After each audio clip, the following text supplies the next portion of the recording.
அடிமொய் எழுத வச்ச கிளி போராடுது, அத பொய் எழுத வச்ச கிளி சீராடுது. இதில் யாரு சொல்லி குத்தோ என்ன, எல்லாம் நேரம்தான். அடி உன்னோடு ஒன்னா சேராவிட்டால் என்றும் பாரம்தான்.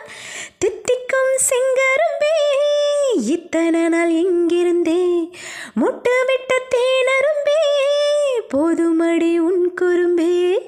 விட்ட குறையோ தொட்ட குறையோ இந்த உறவு என்ன முறையோ. ஒரு கோல கிளி சோடி தன்னை தேடுது தேடுது மானே, அது திக்க விட்டு திசைய விட்டு நிக்கிது நிக்கிது முன்னே. எப்போ வருமோ எப்போ வருமோ ஆசை